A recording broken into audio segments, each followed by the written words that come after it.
Yes, Your Honor. The people call Officer Jacob Lieb. Okay.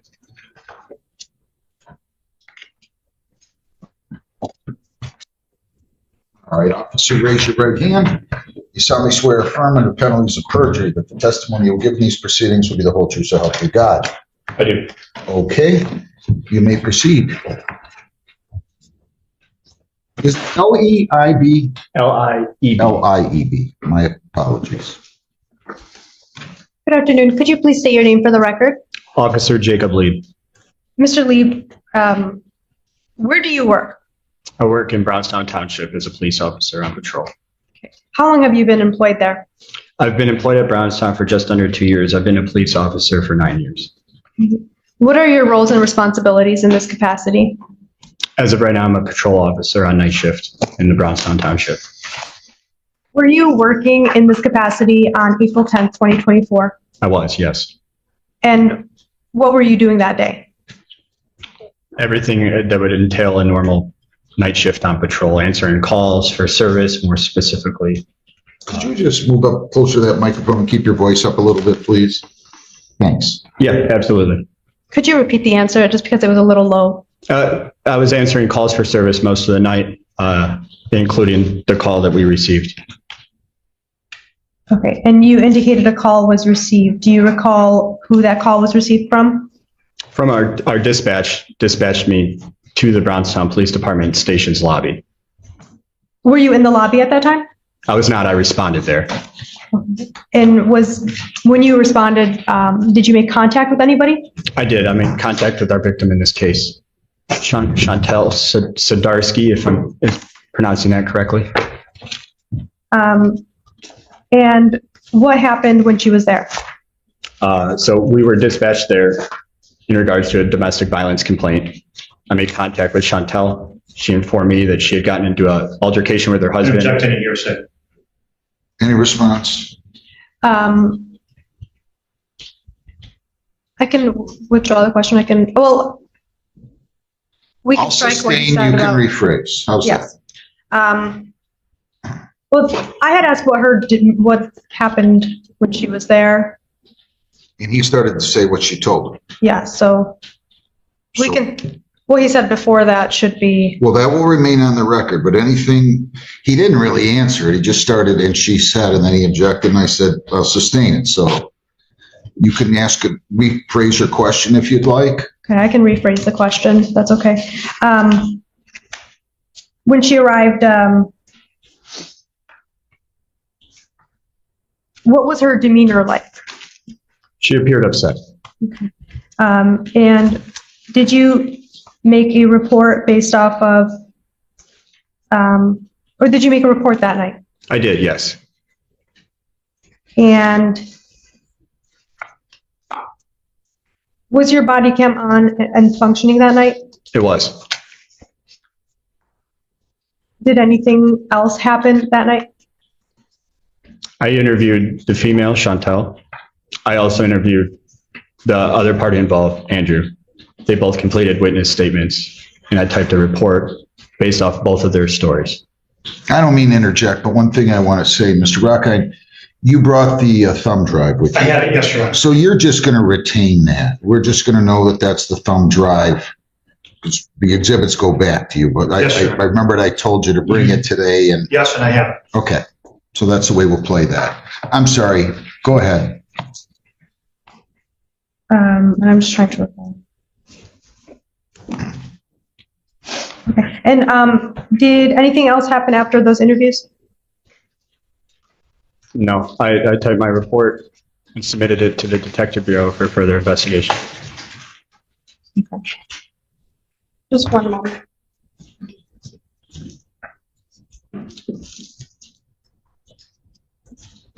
Nothing further, Your Honor. Cross. Thank you.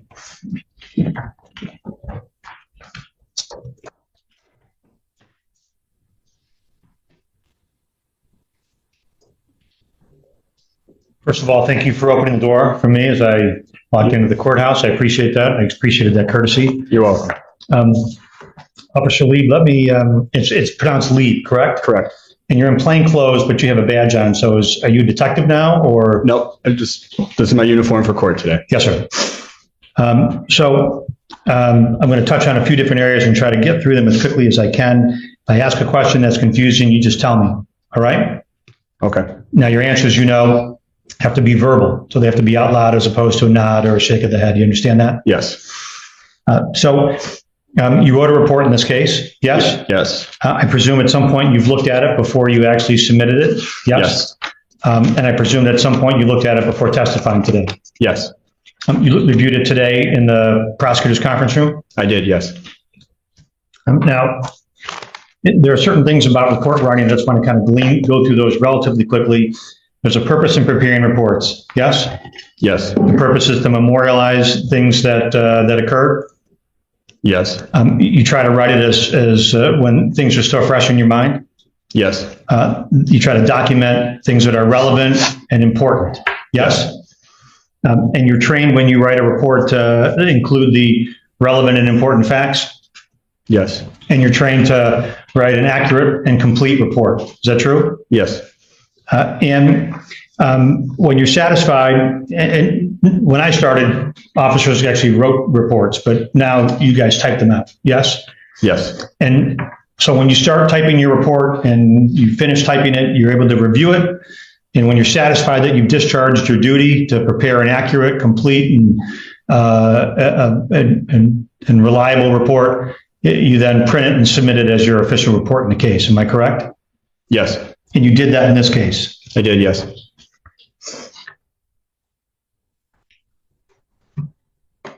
You also submitted body camera in this case. Am I correct? Yes. Now, you had body camera for when Ms. Scardarossi was your original encounter with her in the lobby of the police station? That's correct, yes. You have a subsequent body camera with her when you exit to hand her a blank written statement or a statement to fill out? I would imagine is that on the same body camera? Well, do you recall if it's the same body camera or not? If you said subsequent, so I just wanted to clarify. It should be my same body camera, yes. Yeah, but is it a different actual recording? Or don't you know? I don't recall. You actually then made a third recording where you recorded a telephone interaction with Ms. Scardarossi, yes? Yes. Objection. He was testifying. He's asking a question. He's asking a question, leading question. It's okay. It's cross, overruled. Yes? Yes. And then you were wearing body camera when you actually went out and spoke with Mr. Scardarossi. Yes, that's correct.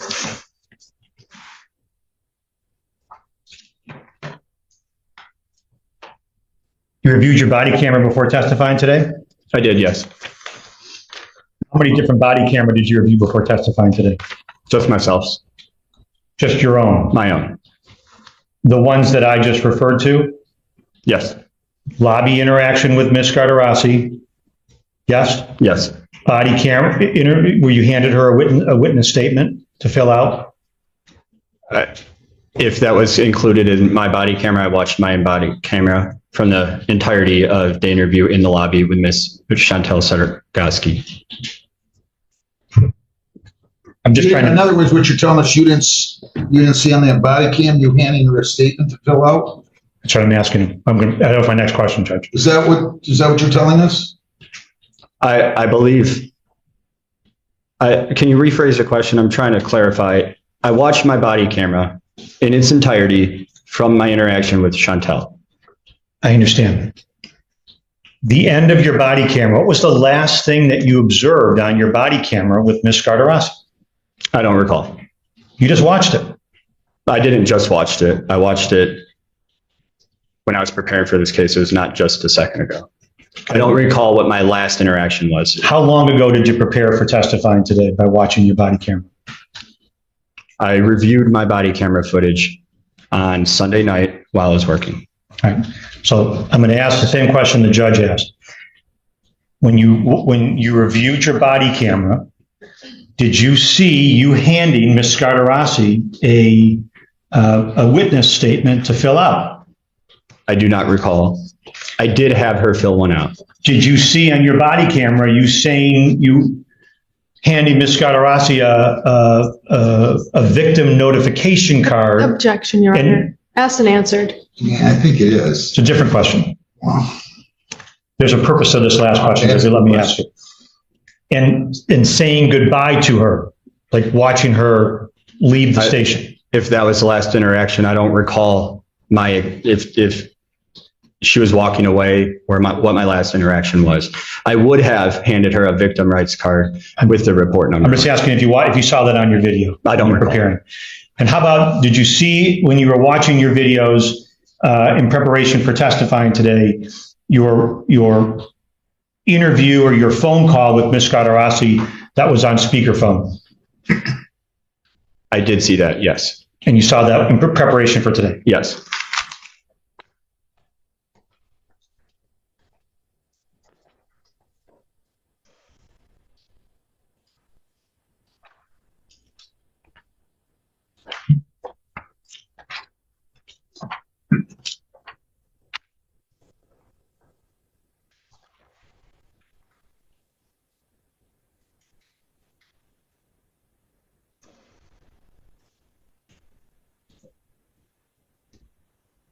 In your police report, you never wrote that Ms. Scatarassi pointed, or that Mr. Scatarassi pointed the barrel of the gun at Mrs. Scatarassi's neck. Am I correct?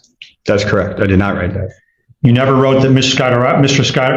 Scatarassi demonstrated with her finger to her neck the barrel of the gun pointed at her. Am I correct?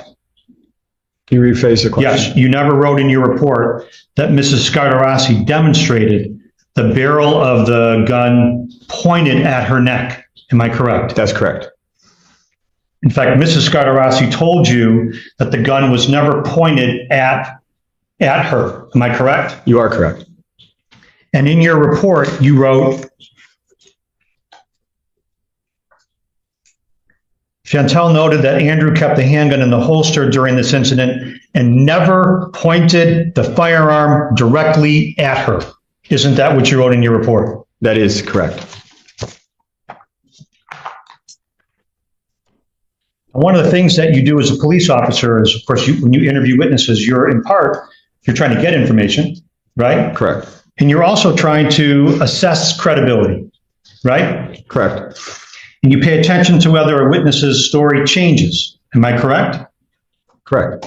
And where the witness changes stories or changes the narrative, that could be evidence that the witness is not being truthful. It could be, correct. You weren't told, as your report reflects and as you testified a moment ago, that Mr. Scatarassi ever had the barrel of the gun pointed to Mrs. Scatarassi's neck. Am I correct? You are correct. You would agree that the neck and the head are two different parts of the body. That's correct. Pointed to the neck is different than next to the head, correct? Correct.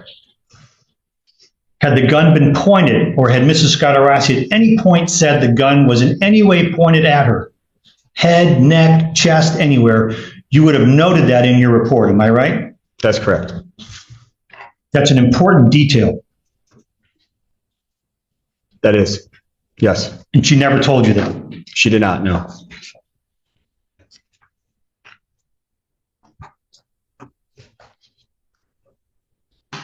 Now, Mrs. Scatarassi, well, strike that. You're aware that Mr. Scatarassi owns a company. Are you aware of that? They may have mentioned it on scene. I don't know what the company would be, the name of the company or any of their roles in the company. Well, one way to assess a witness's credibility, particularly in a case like this, is to attempt to corroborate what a witness tells you, right? Correct. So in the interview, Mrs. Scatarassi says that she owns a company. Correct? I don't recall if she says she owns it or she works there or they own it together. I don't recall. Did you do any research to attempt to evaluate that? No. Did you do any checks on Lara or on a state corporate website to see if that's true? I did not know. So you don't know if she was lying to you or misrepresenting who owned the company when she interviewed you? Objection, Your Honor. All of this is irrelevant at this point, whether he did the Lara search and whether or not she had spoken about the business. that he doesn't remember whether she said she owned it, he owned it, or they both owned it. And I'm asking whether he did anything to determine whether or not You she already misrepresented asked that. But then you said something about lying. Repeat your last question. Certainly. You said, you didn't do anything to determine whether Mrs. Scadarossi was lying or misrepresenting her role in that company, did you? That's my question. Okay, but he doesn't remember what she said. So I'm going to ask you to move on. Okay. That's not a proper question. Okay, Ron. Now, in your report, you repeatedly referred to Mr. Scadarossi's phone as his phone. Yes? I believe so, yes. Okay. And Mr. Scadarossi referred to, when she interviewed with you or when you spoke with her, referred to Mr. Scadarossi's phone as his phone, H-I-S, his phone, correct? Correct. She never said that his phone was, quote, marital property, did she? No, She never referred to it as marital property, did she? no. She never indicated to you that, well, it's ours, so I have I can look at it because it's part of the marriage. Wait a minute. Objection, Your Honor. Asked and answered. Sustain. I think I've made the point. She referred, yes, Your Honor, multiple times. Now, it's important when you're interviewing a witness to actually to be actively listening. Yes?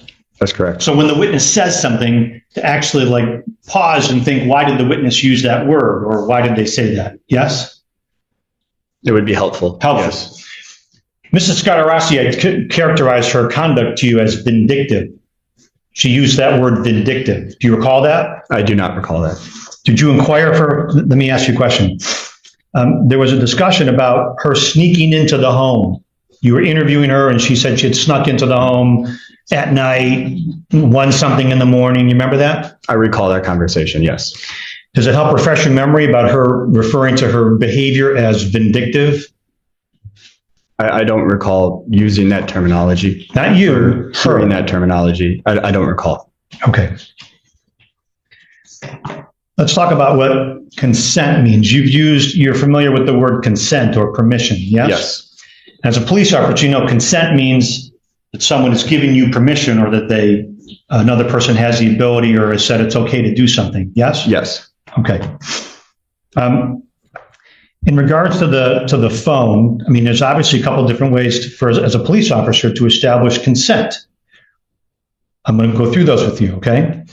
One is if a person says, yeah, I had consent, like they actually gave me written consent, for example. Yes? Yes. Another is if there's actually circumstances that show that the person did or did not have consent, right? Yes. Mrs. Scadarossi told you that she did not have consent to access Mr. Scadarossi's phone, correct? I don't know if she used the word consent, but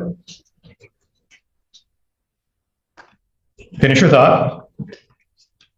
she told me that she went over there and retrieved his cell phone. Objection, hearsay, All right. Your Honor. This is actually a prior inconsistent statement because I asked Mrs. Scadarossi these questions, and So you're just saying you're going to use it for impeachment? correct, Your Honor. Yes. Overruled.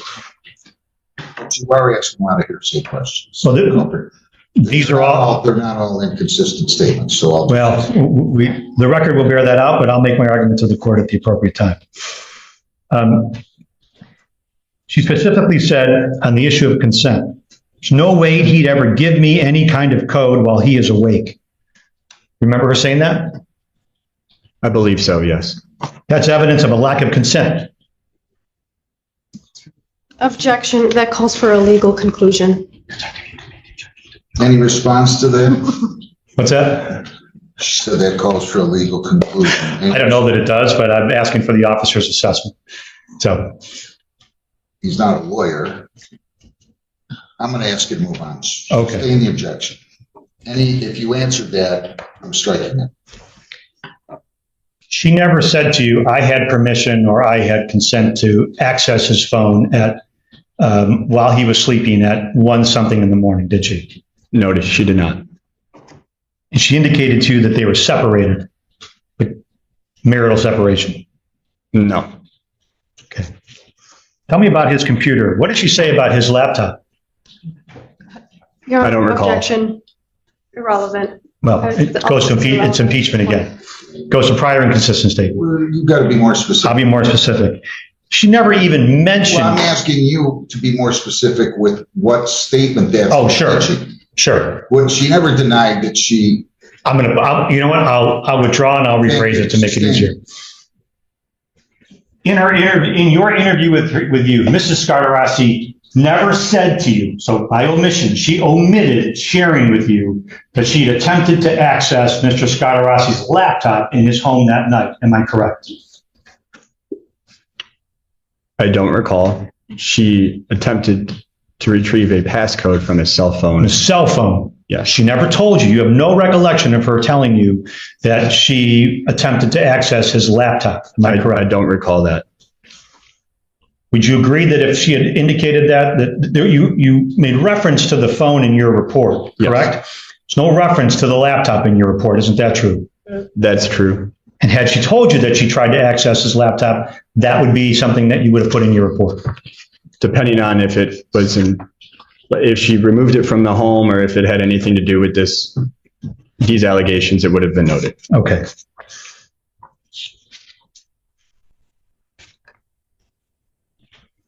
All right, I want to focus for a second on one more issue with Mrs. Scardarossi, if I could. So,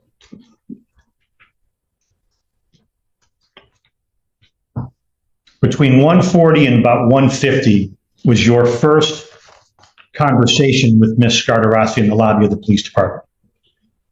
Giving you a time frame, about 10 minutes. Yes? Is that a question? Yes. That's a Yes, it sounds pretty accurate. During that interaction with Mrs. Scardarossi, she never said to you that she disabled any of the security cameras in the home. Am I correct? You are correct. She did not tell me that. Your second conversation with Ms. Scardarossi was between 2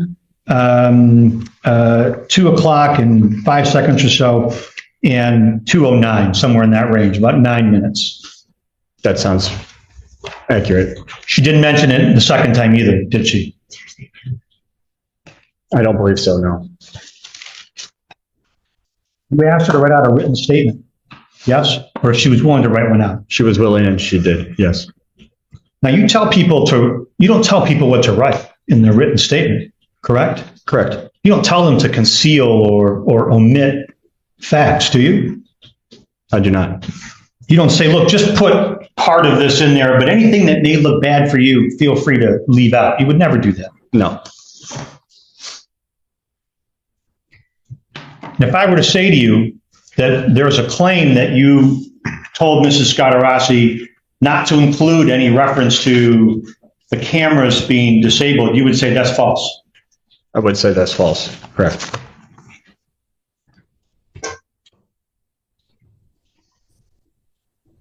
And if I were to say to you that Mrs. Scardarossi or someone, there's a claim that you told her to just exclude certain information from her written statement, you would also say that's false. Correct. Now, as Mrs. Scardarossi was leaving at about 2:37 in the morning, so we're now about an hour or so into your interaction with her, she's still at the police station. And as she's about leaving, there is a discussion about the interior kitchen camera, correct? I don't recall. Okay. At that point, prior to her leaving the police station, she never mentioned to you that she had disabled the front door ring camera, correct? That's correct. At 3:41, now at 3:41 in the morning, you call Mrs. Scardarossi on the phone, yes? Mr. Scardarossi? Mrs. Scardarossi. Mrs. Scardarossi, I did contact her. Now, this is 2 hours after your first interaction with her. Yes. After multiple interactions with her in the lobby of the police department, yes? Yes. And after having gone out to the scene and speaking with Mr. Scardarossi, am I correct? Correct. And you return, and Mr. Scardarossi had shared some information with you. He had shared some Ring camera videos with you. Correct. You got information from him about the Ring camera videos that Mrs. Scottarossi didn't tell you about. That's correct.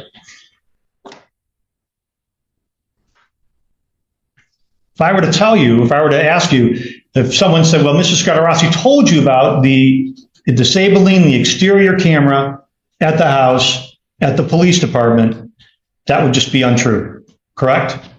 Correct.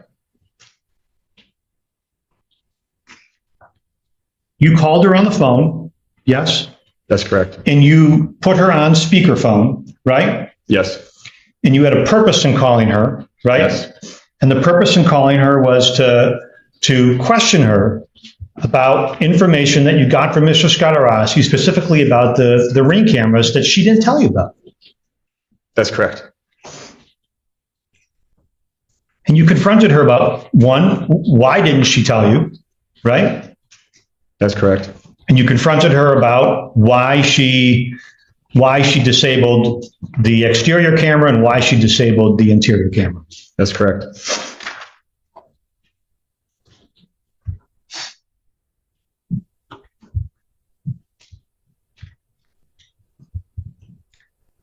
And one of the things that you do is when you investigate a case is you're obviously looking for evidence of the allegation of the alleged crime. Yes? That's correct. When you were speaking with Mr. Scottarossi, this is a question that he asked you. He put the question, you had said, well, you had already talked to her and you'd already talked to Mr. Scottarossi. Yes? I don't recall if he asked that question or not. Well, let me see if this refreshes your recollection. If not, I can go to the video. He inquired of you, what did she say happened? What was her version? Remember that question?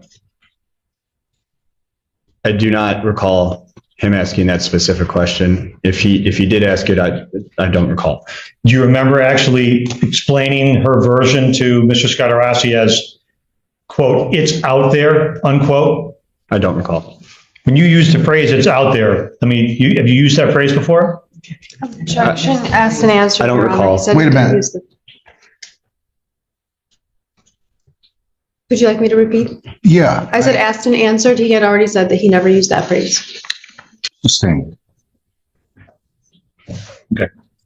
I don't think You want to rephrase? Go ahead. Sure, I'll be happy to. Have you ever, in the course of your, how old are you?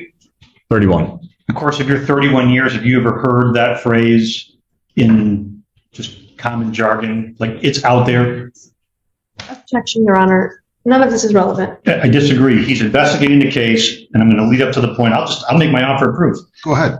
He literally told Mr. Scottarossi that which I'll play on the video in a moment, that Mrs. Scotarassi's version was, quote, it's out there, which I believe is a reference to it's so strange, it's so out there, like bizarre.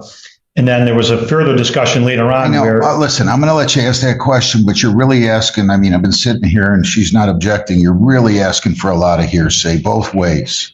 This one is hearsay? Okay. Well, yeah, if he's saying, he's repeating what she said, it's out there. Oh, he's saying, that's his statement. It's out there. It's out there. Like to characterize... Ask this question, but I'm Yes. just telling you, you're going through a lot of hearsay. Okay, Your Honor. The phrase "it's out there," you understand, you've used it or heard of it in just common jargon. You've understand it to be used as bizarre. It's something that's strange. I think that it could be interpreted as one way that you could use that word. Which way did you lean it? I don't recall saying it in the first place. Okay. You thought her account was strange. Objection, speculation, Your Honor. Well, That's fair. that's I not would try. speculation, but it's argumentative. I would try. There came a point further where you were talking to Mr. Scottarossi and you were discussing what evidence there was that you had gathered in your investigation about, I'm talking about you now, of either his account or her account, correct? Correct. And is it true that you said that there was no evidence, I'm just asking about your statement to Mr. Scottarossi, So you said there's no evidence of Mrs. Scotarassi's claims. Isn't that what you told Mr. Scotarassi at his house? I don't recall. Did you ever check, one way to attempt to verify at least part of her account was to check her computer for spyware? Right? Are you asking me? Yeah, I'm asking you. And she complained of spyware being on her computer. Objection, Your Honor. It calls for hearsay. I'll withdraw. Did you investigate whether Mrs. Scotarassi's computer had any spyware on it? I did not know. How do you know that she wasn't searching for financial data in the course of her separation from her husband? Objection, Your Honor. That calls for speculation. I'm asking, how does he know? That calls for speculation. It's not relevant. Okay. Well, let's go to this. So another way, you understood that there was a claim that Mrs. Scotarassi had taken Mr. Scotarassi's money from his home, correct? Correct. And Mr. Scotarassi's firearm, correct? Correct. You didn't search Mrs. Scotarassi's clothing, pockets, or anything else to check if she had money on her, correct? Correct. You didn't search her pockets, didn't search a purse, you didn't search her vehicle, correct? Correct. I recognize that you could have sought different ways to have searched any of those things to look for evidence corroborating Mr. Scotarassi's claim that she had taken the money. I know, but you're still talking about hearsay. What's the hearsay? How is that? I'm asking if he did anything to corroborate. Mr. Scotarassi, you're referring to statements that Mr. Scotarassi's made, right? I'm past that. I'm now referring to whether an investigation, did he actually conduct any investigation? Didn't search her pockets, didn't search her vehicle, didn't search Mrs. Scotarassi's purse. Did you search any of those things? Wait a minute. Yeah. You're really filling this thing with hearsay. I'm not saying anything. The prosecutor isn't objecting. When you're asking him about statements that he makes, unless there's an exception, it's hearsay. If you're asking what your client stated, unless it's admission against interest, and I know you're too good to ask those kinds of questions, it's hearsay unless you have an exception. I'm just asking you to move on. Okay? Okay. I'm not dealing with hearsay here, Your Honor. Well, you've been dealing with hearsay. If you haven't asked at least 20 questions that call for hearsay in the last 35, then I don't know what I'm doing. Well, I beg to differ, but I'll Ask your next question. Sure. We'll take it one at a time. Did you search Mrs. Scotarassi's vehicle? I did not. Did you search Mrs. Scotarassi's phone? I did not. Did you search Mrs. Scotarassi's? Did you do any investigation at all of the path between let me back up. The path between Mr. Scotarassi's home and the police station? Did you go look at that path? The route she drove. The route she drove. I did not.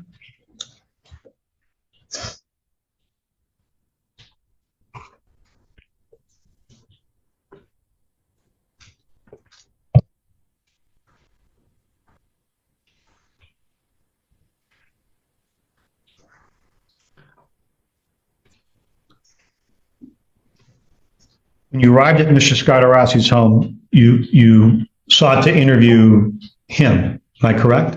That's correct. He cooperated with you? He did. He spoke with you and agreed to write a written statement. Am I correct? He did. Yes. You never searched Mr. Scotarassi's home for a gun? I did not. Never searched Mr. Scotarassi's home for the money that was reportedly missing? I did not. Never searched Mr. Scotarassi's vehicle for the gun or the money? That's correct. What my point is, who reported that the money was missing? I hadn't asked that question. Yeah, you did. You said you didn't check for the money that was reported stolen. Reportedly stolen. So where did that come from? It had to come from somebody. He wasn't there. There's no evidence he saw it on the camera. Somebody had to ask the question. Somebody had to make the statement. And it's hearsay. Or it's a lack of foundation, or both. Okay? Can we move on? Judge, may make my record. Humbly and respectfully, I disagree. I think that there's no evidence in this case of the allegations that Mrs. Scadarrasi made against Mr. Scadarrasi. I believe that not only is there no evidence of it, but I believe that Mrs. Scadarrasi's credibility is nil. I understand where you're going. And I believe that I'm entitled, in fact, I would say that I'm duty bound to follow up with what investigation the police did to investigate whether Mr. Scadarrasi, whether the money was missing, whether there was a gun, any of the things, that Mrs. Scadarrasi happened to claim. Remember, she denied taking his money. She denied taking the gun. She wasn't, and she testified to that, as I recall. She wasn't searched. Her vehicle wasn't searched. I don't remember hearing her ever say that there was, the only time I ever heard anything about anybody saying that there was an accusation of money being stolen was that she reported that when she was testifying that that's what your client said. You stole my effing money is what she testified to, as I recall it, which would be deemed an admission, right? It's against his interest. It's not in support of his interest. It's against his interest to claim that she stole his money? I'm saying that there was a reason why you're not going to object to hearsay. That is not hearsay. If the prosecutor's introducing that statement, as she did on direct, that's not hearsay. We know. I mean, I'll share with you my recollection. My recollection, again, this is my recollection.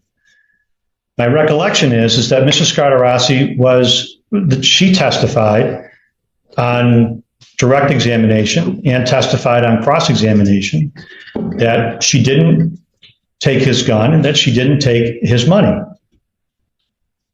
And I believe that I'm not only is it important and relevant, but I think I'm duty bound to ask this detective, this officer, when you interviewed her, did you just took her word for it? Did you pat her down? Did you look? Did you examine her? There were conversations about the money and the gun. Why don't you ask the next question? And we'll go from there. Go ahead. Ask your next question.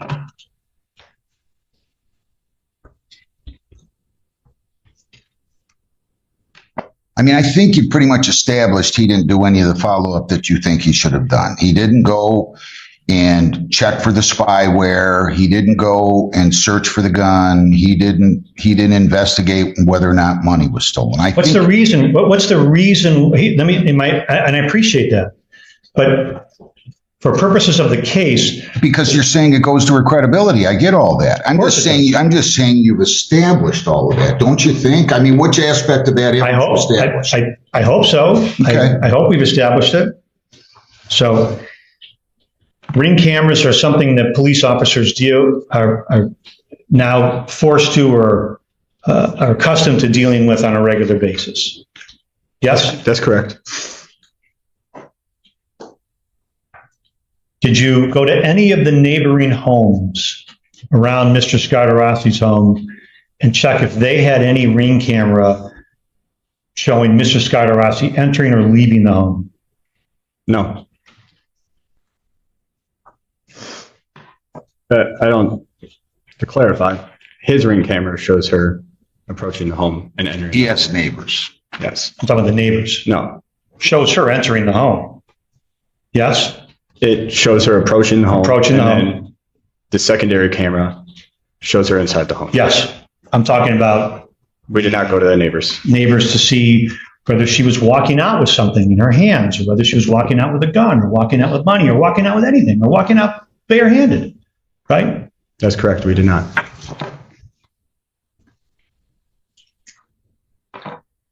You've responded to domestic violence calls in the past, haven't you? That's correct. And you understand that where there's reasonable cause, as a police officer, reasonable cause to believe that a crime of domestic violence occurred, you can make an arrest of the alleged perpetrator, correct? Correct. Despite Mrs. Scadarrasi making her claims to you at the police department, you did not go out and arrest Mr. Scadarrasi on that date. Am I correct? That's correct.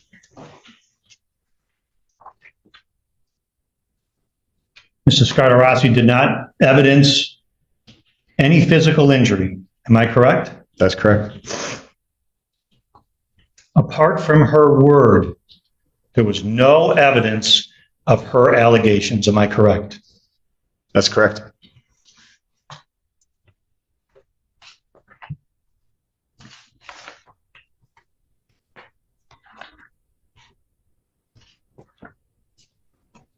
Have a second, Chairman. Sure. Thank you.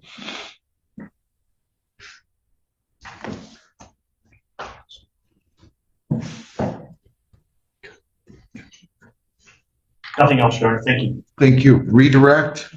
Yes, Your Honor, briefly.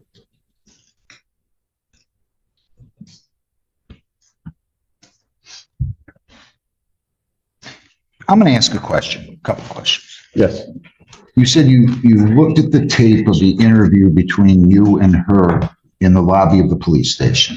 I did. You That's did correct. that on Sunday night, 2 days ago? Is that to understand correctly? Yes. When I watched the video, when Mr. Rockine played that video, I was a little unclear as to where she was pointing to. Correct. You testified she didn't indicate to you in a written statement that he pointed the gun at her. Correct. According to her, it stayed in the holster.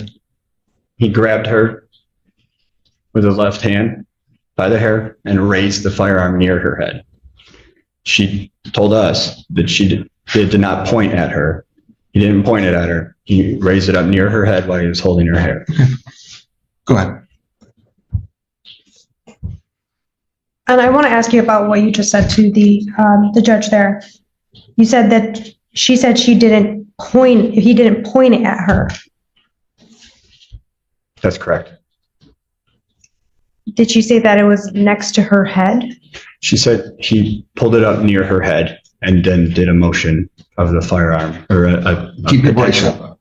She said that it was not pointed at her. It was near her head.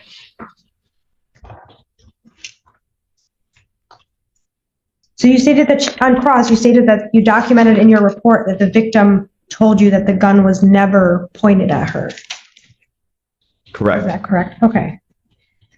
But did you document in your report what the victim stated happened with the gun? Yes. And during your interview with the victim, with the complaining witness, did she demonstrate to you what had happened with the gun? She held up her arm like this. And describe for me what you're doing right now. I'm holding a fist where I was assuming that she was showing how he was motioning with the firearm in his hand. And Judge, just for the record, because we can't see. Yeah, you have to describe it. So you've got a closed fist somewhere about 3, 4, God, I don't want to put words in your mouth. Right. 3, 4 inches from the right side of your jaw, correct? Correct. So she said his left arm. Would you like me to stand up? Yeah, That'd be easier. stand up and demonstrate it the best that you can.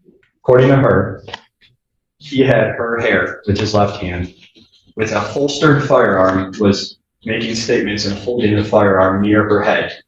Okay, and right now you're about 10 inches with your fist, which I suppose you're trying to describe as being the firearm. Correct. From the right side of your jaw. Is that true or false? I'm just saying, he's I want you to tell me. in the middle of this. I don't want him to say it. I don't want me to say it. Whether it was right here or farther out. And right here, you said you had not near the temple, and then you pulled your arm back out about another 15 inches, true? At one point, you said she had her hand up here, and you had it by her temple. Correct me if I'm wrong. If you want to redo it, I want it. It has to be described here. And then you pulled your fist away, and it was about 18 inches from your 15 inches, I would say, from your head. Is that true? That's to the best of what I recall of her telling me the events of it. So somewhere between 2 inches and 15 inches. Yeah.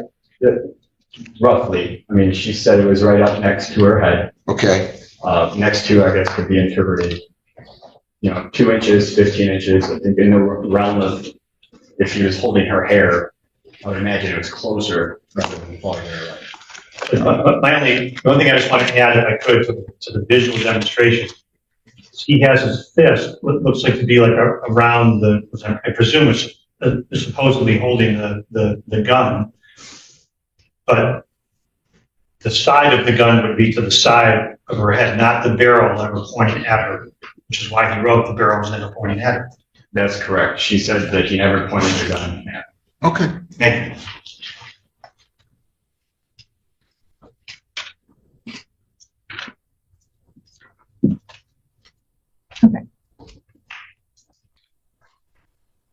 On cross, you stated that there was no other evidence besides her allegations. Did you direct her to make a written statement? I requested if she would like to make one, or I asked her if she would like to make one, and she did. And is a written statement considered evidence? That's correct. It could be, yes. Okay. And did you document in your report whether a threat was made or not? I did, yes.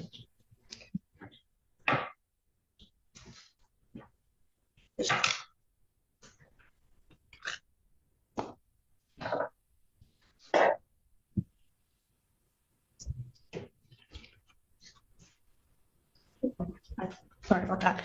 And then I asked you about your report, and then during the interview, did you report that there was a threat made? I did, yes. And typically, when you make an arrest, do you typically arrest every individual accused of domestic violence? No. Just one moment.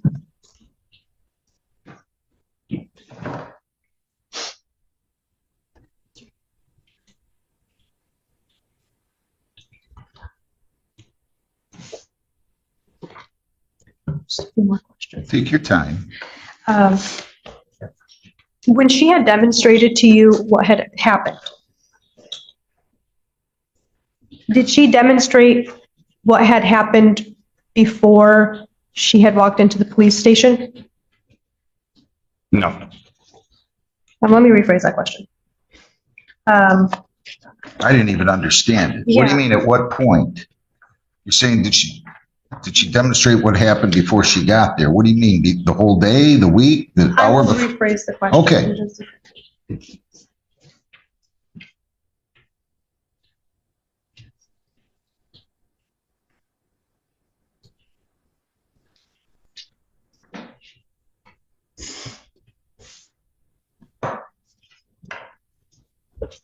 So I apologize for that. So you just demonstrated what she showed you with the gun. Did she report that any threat was made when that was happening? I'm object to hearsay, Your Honor. It's not a prior. It's not a prior. Well, and I think you already answered that.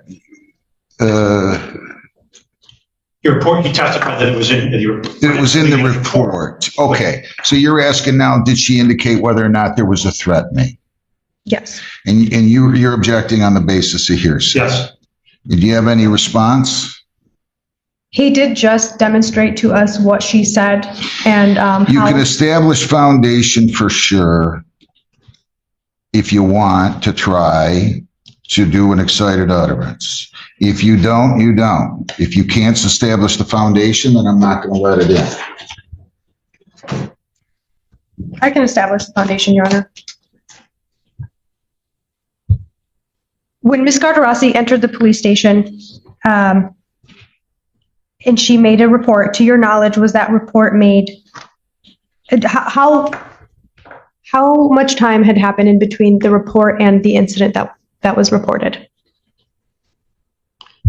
I believe roughly about a half hour, maybe a little less.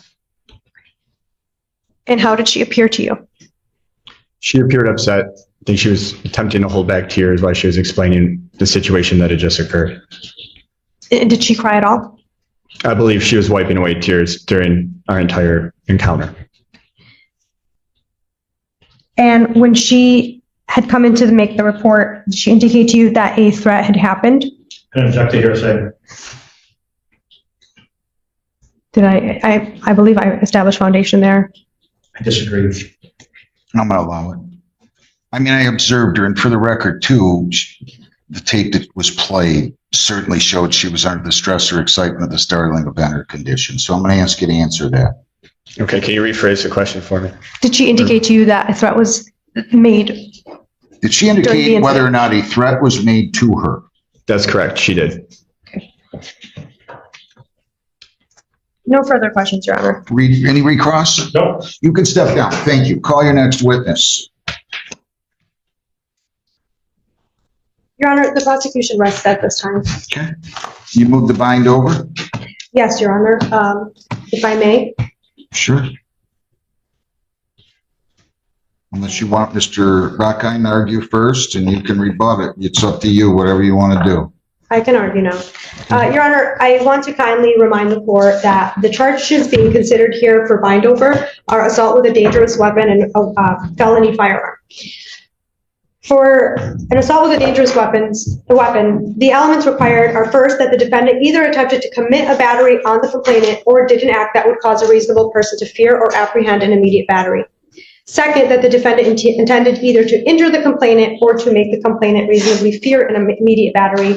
Third, that at the time the defendant had the ability to commit a battery, appeared to have that ability, or thought that he had the ability. And fourth, that it was committed with a dangerous weapon, which, as we know, is an object that is used in a way that is likely to cause serious physical injury or death. In this case, it is a gun. We heard a lot of testimony over the last few days that this exam took place, but the complainant clearly testified that her ex-husband, the defendant, threatened her by putting a gun to her head, showing us exactly how he did it, and that she was placed in fear for her life due to his actions. We saw the body cam footage that shows her fear and panic. We saw her speaking to the police officers almost immediately after the incident had occurred. And it shows exactly how she described it to the police officers, which was consistent with her statement on the stand. Everything that happened outside of this incident, all of the additional circumstances, would just be smoke and mirrors. The reasons why the complainant wanted the laptop password, how she attempted to do it, are all extrinsic factors that will be questions of fact for the trier of fact. The complainant was truthful and credible. She was consistent in her statement here and consistent in statements to the police. And it's important to remember that there's a probable cause standard here. And based on the elements of that assault by a dangerous weapon and the felony firearm that attaches, we believe that the elements have been satisfied and move for a bind over as charged. Thank you. We paint an alternative picture, or at least draw the court's attention to an alternative picture that comes from the facts of the case. Woman tells the police that she moved out of her home and she's been out of the home for a week to 10 days. She goes to the home like a burglar, sneaky, dishonest. She goes to the home at 1:40 or so in the morning, 1 something in the morning. Doesn't walk up the walkway, but actually walks up the side through like a burglar, like a stalker. Walks up the side of the home through the landscaping, through the grass, and actually attempts to sort of sulk, hiding herself by a camera, disables an exterior camera so that can't be seen when she actually enters the home, comes into the home, doesn't announce that she's coming, doesn't tell anybody that she's coming over, doesn't seek consent or permission. Quite candidly, there are circumstances where a person who entered into a home at night, even if they believe they had the permission to be there, could be deemed a burglar or someone that was engaged in a home invasion by the homeowner. There are people that if they were asleep and heard someone that they didn't expect to be in their home, would and could have taken action against someone who was engaged in what certainly sounds and looks like a home invasion first degree, entering into a home with intent. An intent to commit a crime inside, to commit a crime within, to commit a felony within. And once inside, they knew or know, or it turns out that a person was inside the home. That's a home invasion first degree. They can call her the victim all they want. Quite candidly, when this exam is over, regardless what happens, we're filing a police report against her. The best thing that happened in this case for her was when Your Honor appointed her a lawyer. The worst thing that happened to Mrs. Scadarrasi in this case was when either the prosecutor gave her some sort of permissive, although unspoken, promise that we don't think she needs immunity, or her lawyer or someone advised her that she shouldn't seek to assert a privilege because she admitted to multiple crimes on this record. And one of the most dishonest acts I've seen by a complainant or a complaining witness or person in I don't know how long. But I digress. Inside the home, and we'll get to her credibility in a moment, she takes a phone that she has until the second preliminary examination date, identified as his phone. Told the police it was his phone. Told the officers it was his phone. Wrote it was his phone. The first day of testimony referred to it as his phone. Took that phone and then attempted to gain access to it without consent or without permission. Whatever person, whether it be on WikiLeaks, whether it be a friend, whether it be a kind detective who knows a friend, whomever gave her the idea that she should come in and testify the second or third time she was here, or the second time she was here, and say that that was marital property when she never characterized that before, did her a disservice because it was a lie. My biggest fear in this case is that the court won't find that she lied and will somehow find that her claims are credible, because they aren't. But she takes the phone out of the house. She goes down the street. She drives down the street. She then attempts to access the phone, which is another crime. Then she drives the phone back, comes into the house. There's an argument. There's absolutely no evidence whatsoever that what she says took place. There's no evidence that he pulled a gun. There's no evidence that he displayed the gun. There's no evidence that he brandished the gun. In fact, were the court to take a look at the video of the video that was played showing Mrs. Scadarrasi in the kitchen when she crouched down and hid, although she testified she didn't crouch down and hid, when she testified that she didn't beckon the dog over, although the video shows her beckoning the dog over, that when you look at Mrs. Scadarrasi in the home, Judge, take a look. Remember, she testified that the gun, when she entered into the home, was actually on the kitchen counter or on the table. Look. We played the video. The court recalls the video. There was some interesting exchange between the court and the prosecutor about 421 versus 422. Clearly, you weren't referring to the time of day. You were referring to the time on the video. I know you remember that. I remember that because we saw Mrs. Scadarrasi. You can see in the kitchen, there's no evidence of a gun on the counter. And the police didn't search Mrs. Scadarrasi for it. The police and Mr. Scadarrasi, as we could tell because Mrs. Scadarrasi said this, there was some question later on. The police questioned her about where the gun was. But never did they actually do any kind of search for evidence in this case. Mrs. Scott, there's an argument. There's a discussion. These are facts now. Put aside, Mrs. Scadarrasi leaves. She's in the middle of a separation from Mr. Scadarrasi. She has a divorce lawyer, which she admitted to us. She'd already consulted with her divorce lawyer before this happened. There's a business. There's a dispute over a business. And I addressed some of that with the court. And then she's busted breaking into the house by Mr. Scadarrasi. Busted. Like he catches her. She then goes to the police department and it comes up with this story for which there is not a single shred of evidence. No gun, no money, no wound, no injury. What do we have? We have Mrs. Scadarrasi's testimony. Did she act like a person who was trustworthy when she went to the house that day? Take a look at the video. Does an honest person enter into the home by disabling the exterior camera? No. Does a dishonest person traipse through? Does an honest person traipse through their landscaping? No. You could see, and she wanted to quibble with me over how she went about trying to remove the camera. You can see her up against the side of the wall trying to remove the camera, and then it's gone. We would see what happened inside if something had happened if she hadn't disabled the cameras. What a perfect ruse. Take my word for it. There's no evidence, but take my word for it. Even though I disabled the cameras, that could have provided evidence of me leaving with the gun or not, as Mr. Scadarossi claimed, leaving with the money or not, as Mr. Scadarossi claimed, or this allegation of a violent assault or an allegation of an assault for which there's no evidence. We would see whether that occurred or not, but we can't. So what do we have? We have Mrs. Scadarosi's word. Let's break down her word. She testified here on her oath. I specifically asked her that, on your oath, did you tell the police when you were at the Brownstown Police Department about disabling the exterior camera? Does the court recall the answer? I do. She swore that on her oath that she did. She swore she had seen the body camera. I know it's there. I know that it's on the camera. I know that that's what I did. I know I told the police that, she said. Except we have the officer who has no stake in the outcome of the case, who literally says, no, she didn't. He had to call her 2 hours later, after learning from Mr. Scadarossi about the exterior camera being disabled, to actually call and question her as to both why didn't you tell me and why did you do it?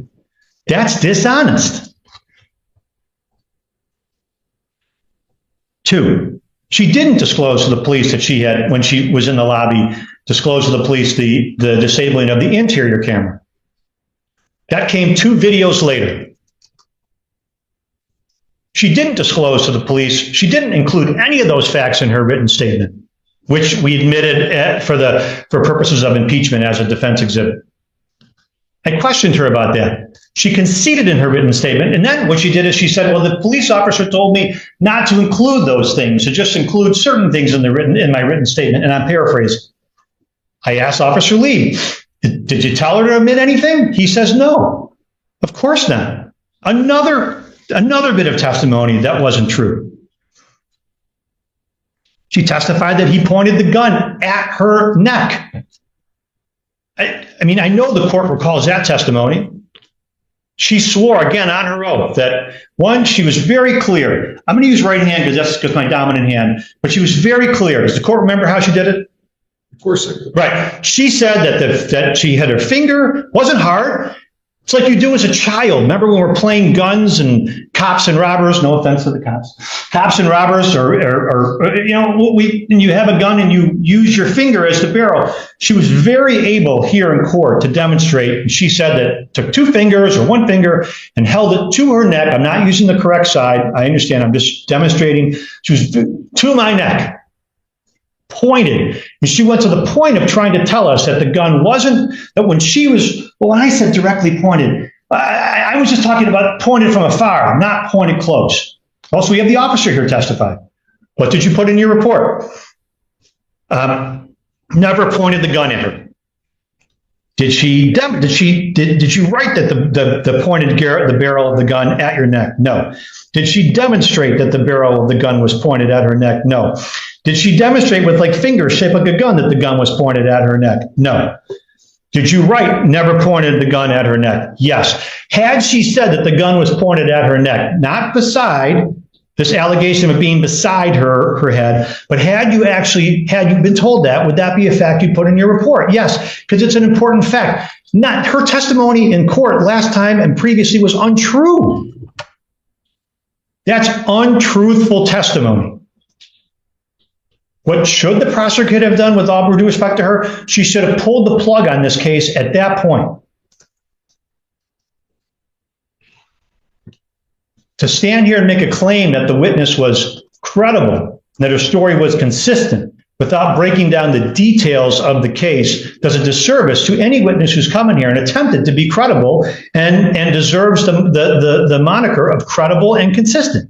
She was anything but credible and anything but consistent. I can break down even more. She testified Said, oh, I thought it was marital property. She didn't testify to that. That was her testimony last time. That was after the court had advised her that you were going to appoint her a lawyer, and that she had time to consult with her lawyer, and she had time to talk to the prosecutor, was her testimony, and that she had time to talk to some friend of hers who was a lawyer, who we don't know who that person is. I don't know if it's a divorce lawyer or the guy at the end of the bar that just happens to be a lawyer. I don't know. Who knows? We have no idea. Don't know who that person is. Could be something she read online. I don't know. We don't know. But she used the word his phone, all throughout her discussions with the police as the officer conceded. But then when, after the court appoints her a lawyer and she talks to somebody and she knows that she's in potential criminal jeopardy, she actually says, oh, I thought it was marital property. So let me get this straight. The credible, reasonable explanation is that you broke into a house after disabling the cameras like a burglar, and you then took the phone that you thought was marital property off your husband's sleeping chest, your soon-to-be ex-husband's sleeping chest, and you left with it. You took it out of the house. I mean, it's preposterous. The story, I mean, quite honestly, I sat there and thought, man, she should plead the fifth. To be frank with you, I'm pleased that she didn't, because I've got a record. So we've got his phone and the change to, I thought it was marital property. We've got a claim where she, of course, didn't have consent. She concedes she didn't have, the first time we testified, of course she didn't testify that she didn't believe she had consent, and I'm paraphrasing again, or permission to access his phone. She didn't have permission to go into the computers after hours at his work, to attempt to access the computers at work, another dishonest act. I'm going to tell you, any one of us had a spouse or ex-spouse that was going to our office or to your computer or phone trying to do it at night. You would be like, what are you doing? That's a crime. I mean, it's criminal. Says she tried to access his laptop too. Never referred to it as marital property anywhere, except after she's facing potential jeopardy, her answer changes. She told the police, she testified before you, sworn her oath, that she told the police about disabling the cameras. We hear today, that's not true. So when someone omits something or conceals something important, particularly something that puts them in a false or negative light, that weighs on their credibility. And I would posit to you, Judge, that Mrs. Scartarassi's credibility is zero. When I asked the officer the question today, when I asked him specifically, is there any evidence? Because that's what the police are supposed to do in theory, right? I mean, they're supposed to go out and attempt to collect evidence. The court questioned me about why I was getting into hearsay and why I, at the end of a sentence here or there, or that. But that's what the police are supposed to do, is to attempt to gather evidence. Either evidence, they had plenty of evidence that Mrs. Scartarassi had committed crimes, plenty. And I would posit to you, with all due respect to Your Honor, with all due respect to the Brownstown Police Department, and with all due respect to the prosecutor's office, were the tables turned and a male had done this, and a female had made the claim, and a man who had moved out of the home and during the course of a marital separation, that the man went into the home and that this had happened, I suggest to you, Judge, that things would be much different. There is no way that man would not, under those circumstances, I cannot think of a circumstance in which the tables were turned that the police would be treating Mrs. Scartarassi, or in that case, treating the male as the victim. Man takes his ex-wife's or soon-to-be ex-wife's phone, comes into the house late at night. She's only been there in the morning to help get the kids off to school. She hasn't been there on her own before that. She hasn't been there for a week. She's not laying down and sleeping there. She comes there at 1 a.m, disabling the cameras, and comes in. And then imagine a male doing that, sneaking into the home, disabling the exterior camera, sneaking in, crouching down in the kitchen, being caught in lies about whether you had beckoned the dog over or not, and then that he then takes his wife's phone off her sleeping chest, but there's no evidence that he had permission to do that. And he then leaves the house and goes into his car a block away and tries to find out who she's talking to or whatever, tries to access, that guy would be charged. Why? Because it's dishonest and it's criminal. For our purposes here, put aside the criminal for a second, it's dishonest. What Mrs. Scartarossi did is dishonest. And what I would suggest to you what she did is that the police then attempted there's absolutely no corroboration of her account whatsoever, zero. And the only evidence of her account that's been offered today and yesterday and previously are inconsistencies and contradictions. And I would suggest, Judge, that there is no evidence upon which the court should confidently and comfortably bind over. I recognize the burden of proof is low. I recognize that it's only by a probable cause standard, but it's still a standard. And if you start at zero, don't not start halfway, but if you start at zero, so we've got, imagine if you would, like a meter that goes from 0 to 100, and you have to get to 51, or whatever the courts these days interpret as, I know that's a preponderance of the evidence, but they interpret the phrase probable cause, which should have some meaning. Imagine you start at 0. We've got her word, which ticks up a little bit. But then each word, each allegation that she's offered, you've got contradictions and inconsistencies. And on top of that, you've got criminal behavior. I would suggest you get nowhere close to probable cause. Let me add this. I know that the question was asked of the officer, well, do you always arrest people when there's an allegation of domestic violence? And the answer was no. But you, Judge, I asked that question for a reason. Where there is reasonable cause to believe that an act of domestic violence occurred, you can make an arrest. And the police typically, or I would say regularly do. And in this case, they didn't. Why? Because there's no evidence of it. And on top of that, they want you to bind over not just an allegation of assault with a dangerous weapon, but they want you to bind over on felony firearm. They don't even have a gun in evidence. They don't have a gun, they don't have the gun. Let me posit this to you, Judge. If in theory, if as the state says, and accepts Mrs. Scartarossi's account that in some way that Mr. Scartarossi used a gun in this way, so the police are coming out to Mr. Scartarossi's house. They come out there. He doesn't know when. How would they know when? They drive out to the house.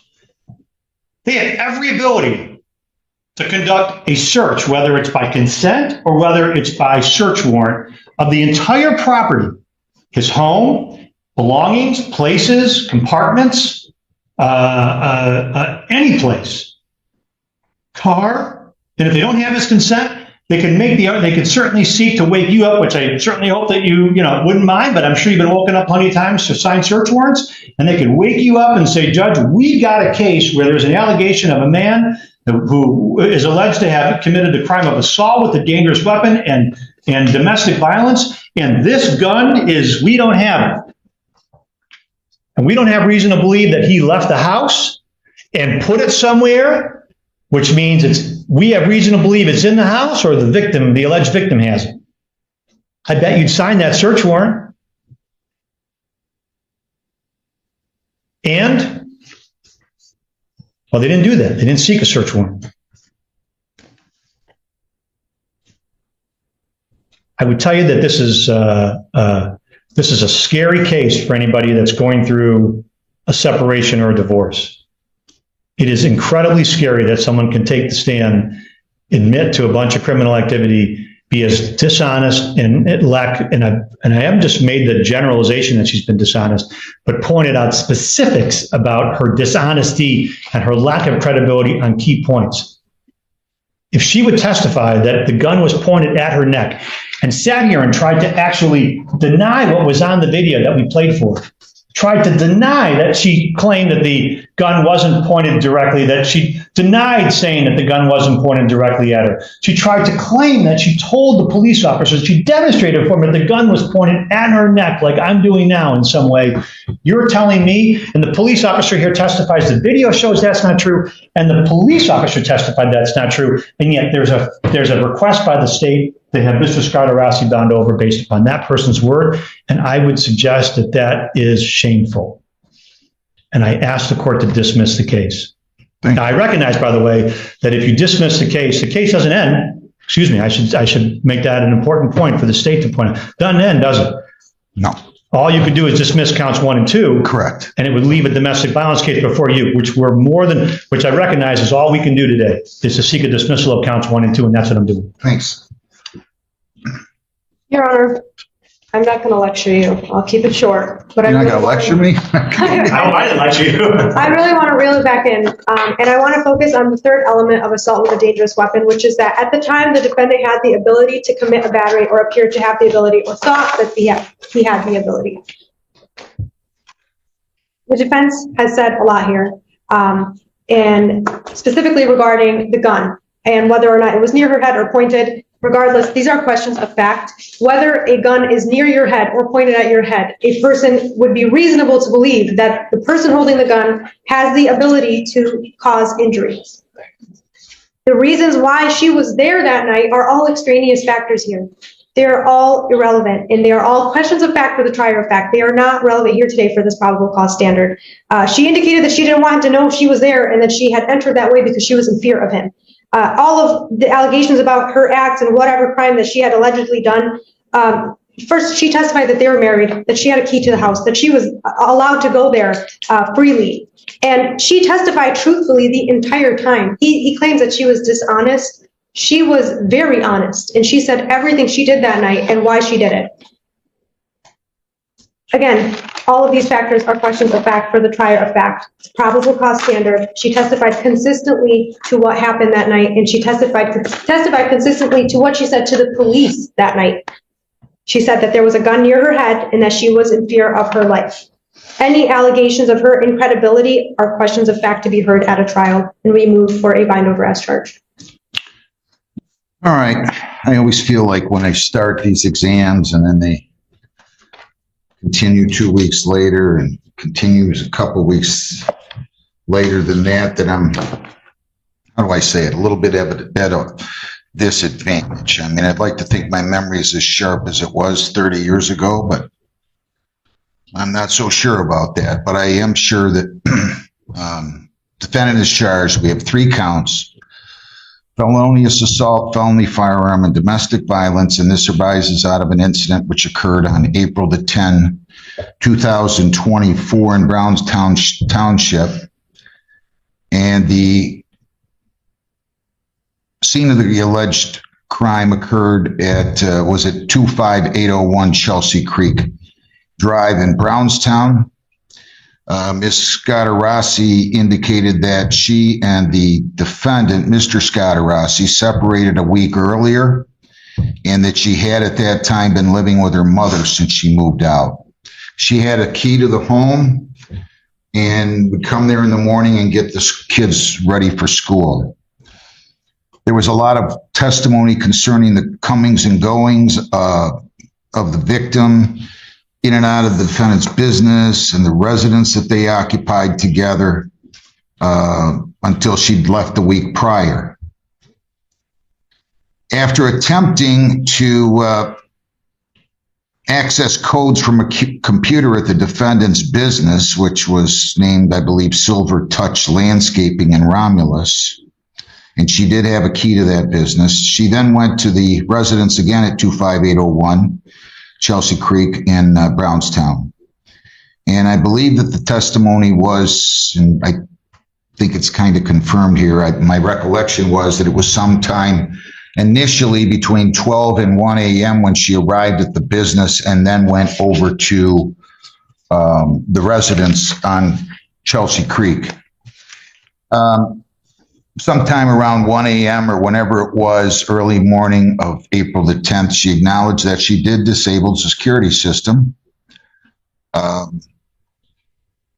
that she was secretive and she gained access to his phone.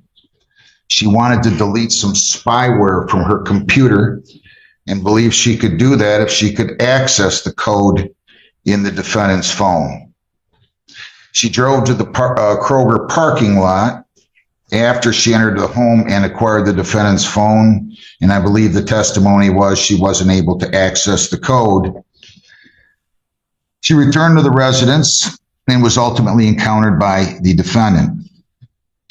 She testified that after the defendant observed her, he walked to the end of a table and picked up his gun. I don't see anything in the video to corroborate that or to indicate that that is untruthful.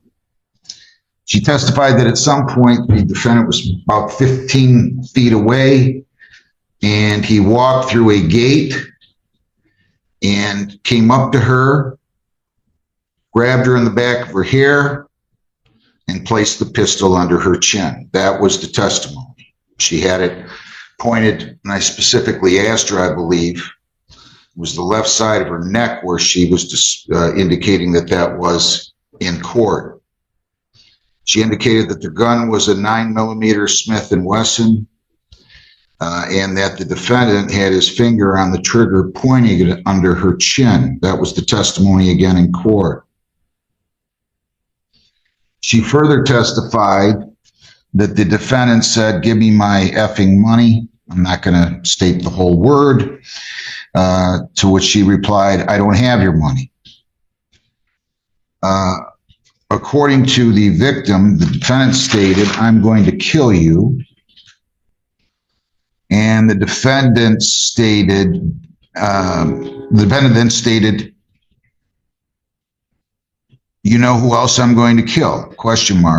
And according to the victim, the defendant looked at the kids' bedrooms and said, "Everyone."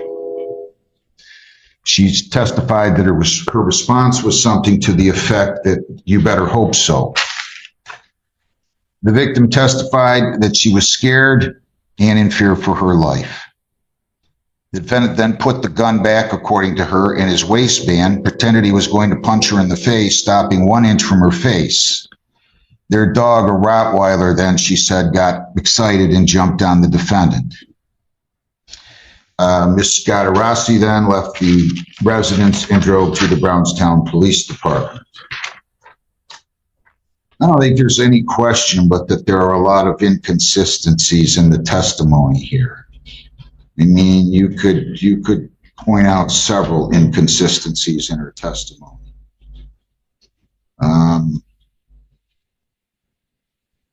Some of which may have been or may not have been deliberate. But two facts are clear.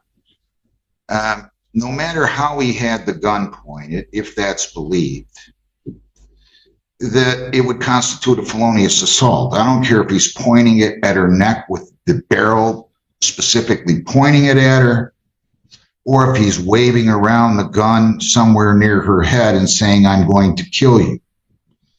Again, all we need is an attempt to commit a battery or a reasonable apprehension by the victim to receive an immediate battery.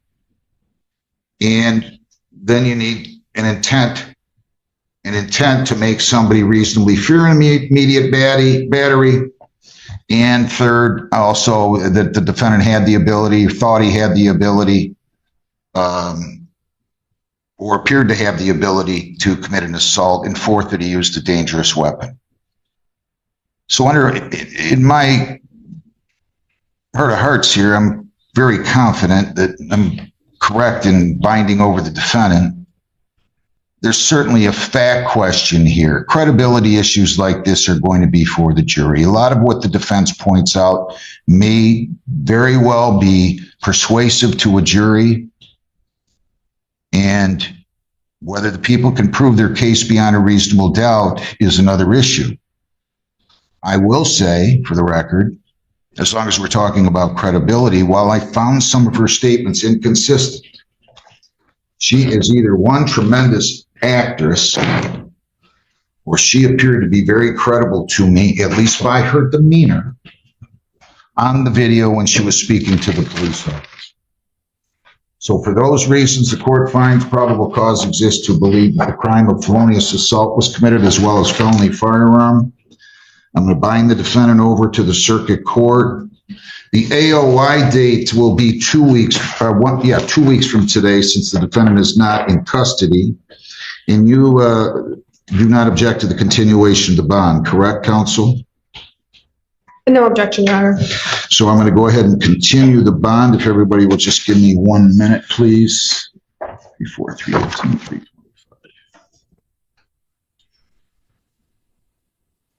3:25. And the AOI date will be on April the 8th, Criminal Justice Center, on the charges contained in the complaint. Obviously, the domestic violence will accompany that. Is there anything else you need to bring up, Ms. Alloway? Nothing further, Your Mr. Honor. Rockeye? No, Your Honor, thank you. Nice to have you here, Mr. Rockeye. Thank you. Good luck to you, sir. Thank you. You can go right down the hall and get your notice. Thank you. Thanks. And you just retain the thumb drive then, Yes. okay, Mr. Rockeye? Yes. Thank you. Thank you.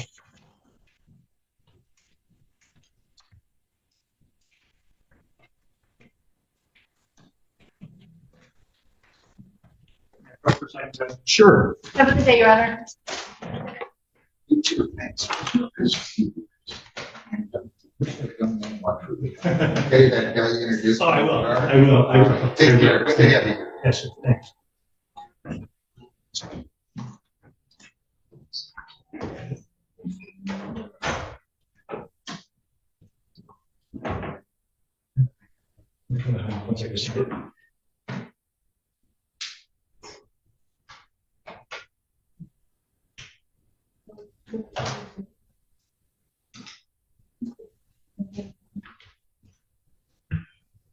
Well,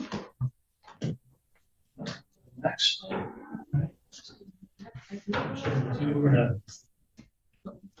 We'll talk out. Talk outside. Did you go to the front counter for anything, or The notice. the notice for the? Okay, thank you.